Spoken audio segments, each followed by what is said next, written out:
प्रिय साथियों नमस्कार। आप सभी को आज इस गुरु पूर्णिमा के पावन पर्व पर बहुत बहुत शुभकामनाएं और बधाइयाँ। आज की इस ऑडियो सीरीज़ के माध्यम से मैं गुरु पूर्णिमा विशेषांग के विषय में कुछ विशेष बातें आपको बताने का प्रयास करूंगा, जिससे आप ये समझ सकें कि वाकई में भारत का हर बीमा अभिकर्ता, जिसके लिए मैं निरंतर वीडियोस और ऑडियो सीरीज़ को प्रकाशित करता हूं और आपके बीच लेके आता हूं, जिससे उसका मनोबल बढ़ सके और वो सही दिशा में कार्य करके अपने लक्ष्य को पूरा कर सके। भारत के उस बीमा अभिकर्ता साथी को जो लगातार मेरे ऑडियो और वीडियो के माध्यम से लाभान्वित होता है, आगे बढ़ता है, अपने मनोबल को अग्रसर रखता है और उस दिशा में कार्य करता है जिस दिशा में उसे लक्ष्य को प्राप्त हो सके, उसको मेरी ओर से बहुत बहुत बधाइयाँ।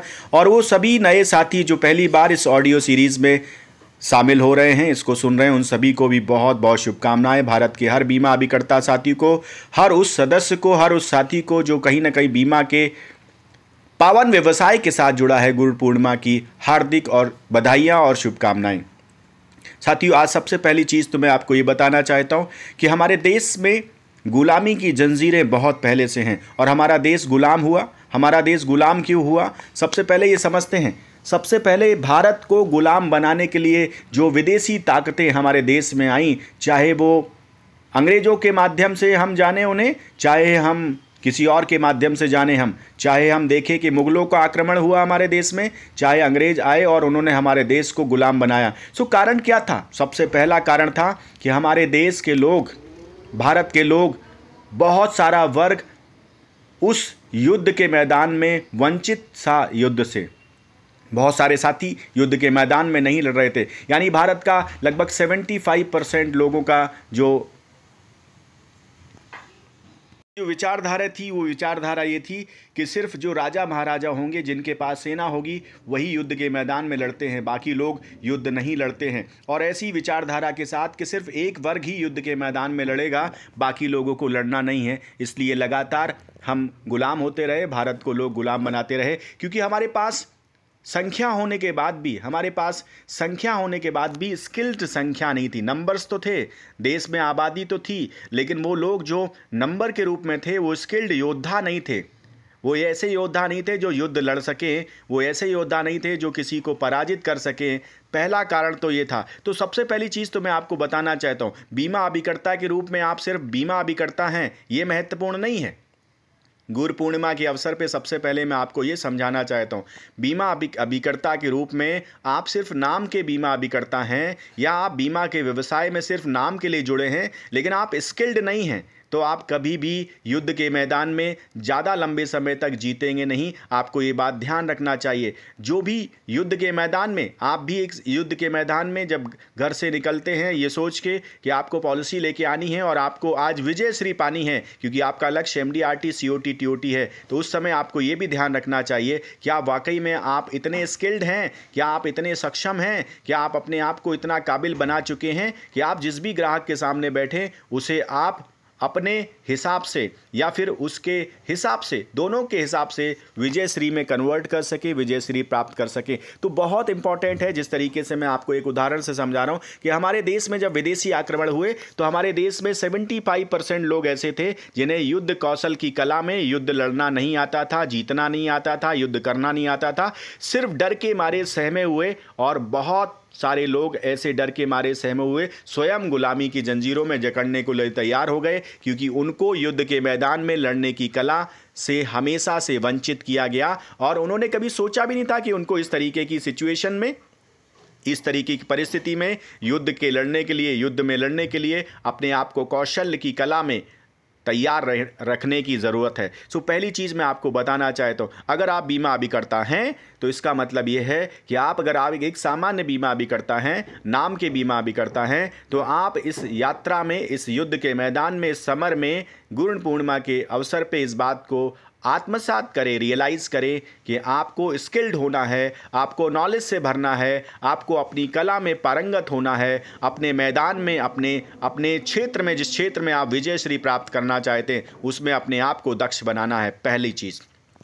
दूसरा, भारत के गुलामी का एक दूसरा कारण भी था कि हमारे देश में जो युद्ध के मैदान में योद्धा थे वो पुराने हथियारों का उपयोग करते थे। पुराने हथियार कौन से थे? जो योद्धा थे। पहले तो मैंने आपको बताया कि 75% लोग युद्ध के मैदान में जाने लायक ही नहीं थे, ये युद्ध लड़ने लायक ही नहीं थे, क्योंकि वो उस कला में कौशल नहीं थे और उन्होंने कभी उसका अभ्यास नहीं किया था, उन्होंने कभी उसकी प्रयास नहीं किया था और वो उस कला में महारत नहीं थे, सिर्फ नाम के लिए थे।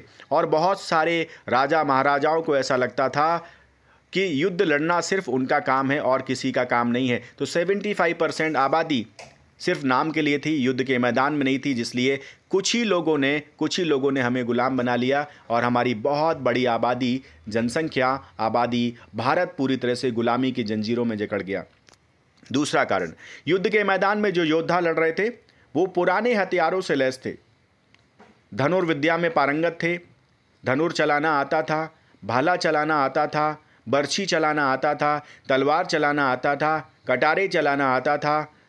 ये पुराने हथियार थे हमारे देश के, जिनसे हम युद्ध लड़ा करते थे। लेकिन जो विदेशी ताकतें हमारे देश में आईं, जो विदेशी लोग हमारे देश में आए, जो हमारे देश में हमको गुलाम बनाने के लिए आए, वो नए हथियारों के साथ लैस होके आए, वो तोपों के साथ आए, वो बंदूकों के साथ आए, वो गोला बारूदों के साथ आए, वो ऐसे हथियारों के साथ आए जिनसे एक हथियार से कई सैकड़ा लोग मारे जा सकते थे। एक जब तोप चलाई जाती थी तो पूरा का पूरा किला ध्वस्त कर दिया जाता था, बहुत भारी संख्या में जन और धन का नुकसान किया जाता था। आप सोचिए, इसको इस तरीके से सोचिए कि हमारी मानसिकता किस तरीके से थी कि हम नए हथियारों का प्रचलन और नए हथियारों को अपने जीवन में समावेश नहीं करना चाहते थे। हमारा जो खुद का मन था, हमारे देश के लोगों का जो मन था, हमारे देश के जो राजा महाराजाओं का मन था, जो सोच थी, वो सोच थी कि जो पुराने हथियार हम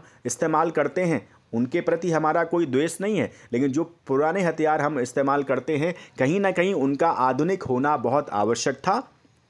अगर वो आधुनिक हथियारों का उपयोग करते तो शायद हमारे देश में इस तरीके की त्रासदी और इस तरीके की गुलामी नहीं आती, अगर हम नई सोच के साथ मैदान में खड़े होते। सो भारत के बीमा अभिकर्ताओं को मैं बताना चाहता हूँ कि आप पिछले 20 वर्षों से, 15 वर्षों से, 12 वर्षों से, 8 वर्षों से, 10 वर्षों से एंडोमेंट्स प्लान ले लो, अंडोमेंट प्लान ले लो, सेविंग्स प्लान ले लो, इस तरीके के सिर्फ प्लान बेचने में लगे हुए हैं, बीमा बेचने में लगे हुए हैं, बीमा बेचने में लगे हुए हैं। लेकिन आपने कभी सोचा है कि आज के आधुनिक हथियार क्या हैं? आज के आधुनिक हथियार हैं वो कॉन्सेप्ट जिन्हें हम एनआरआई कॉन्सेप्ट कहते हैं। आज के आधुनिक हथियार हैं वो कॉन्सेप्ट जिन्हें हम बिजनेस इंश्योरेंस कहते हैं।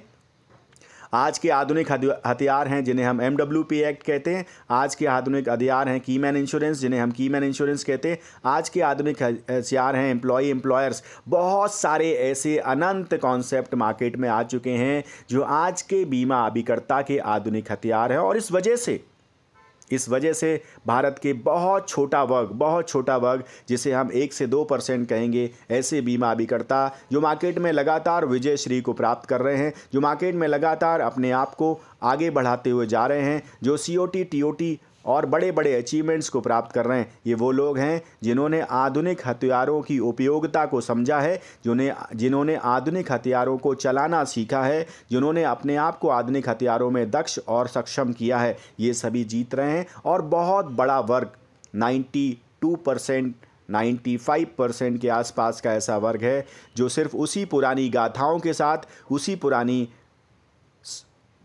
रणनीति के साथ, उसी पुरानी कुशलता के साथ और अपने आप को ऐसा समझते हुए कि हम बहुत मेहनत कर रहे हैं, लेकिन उसी पुरानी मेहनत के तरीकों के साथ काम कर रहा है और वो लगातार हार रहा है।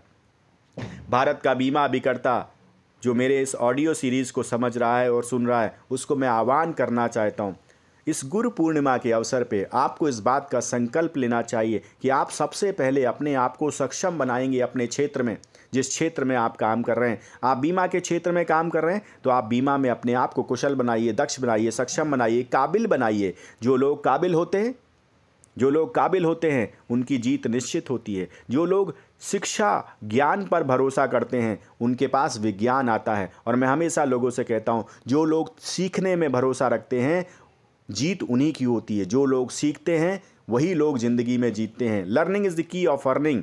इसलिए साथियों, गुरु पूर्णिमा के अवसर पे मेरे इस ऑडियो सीरीज़ के माध्यम से मैंने भारत की गुलामी की दास्तां आपको बताई कि क्यों हमारा देश गुलाम हुआ और कैसे उस गुलामी के दौर में हमारे आधुनिक हथियारों के माध्यम से आज जिस तरीके के बीमा अभिकर्ता साथी मार्केट में स्ट्रगल कर रहे हैं, परेशानी का सामना कर रहे हैं, तकलीफ़ों का सामना कर रहे हैं, लेकिन मैदान नहीं छोड़ रहे हैं, जूझ रहे हैं, लड़ रहे हैं, बहुत मेहनत कर रहे हैं, लेकिन वो रिज़ल्ट नहीं आ रहे हैं। वो रिज़ल्ट इसलिए नहीं आ रहे हैं कि 20 साल पहले जिस तरीके से काम हुआ करता था, आज 20 साल के बाद वो काम करने का तरीका बदल चुका है, हथियारों का तरीका बदल चुका है, उपयोग करने का तरीका बदल चुका है। पहले आपको वास्तविक रूप से ये समझना पड़ेगा कि काम किस तरीके से किया जाए, किस तरीके से आगे बढ़ा जाए, किस तरीके से चीज़ों को समझा जाए, किस तरीके से आज के आधुनिक उन कॉन्सेप्टों को अपने जीवन में समाहित किया जाए, जिनको समाहित करके आप विजयश्री प्राप्त कर सकते हैं।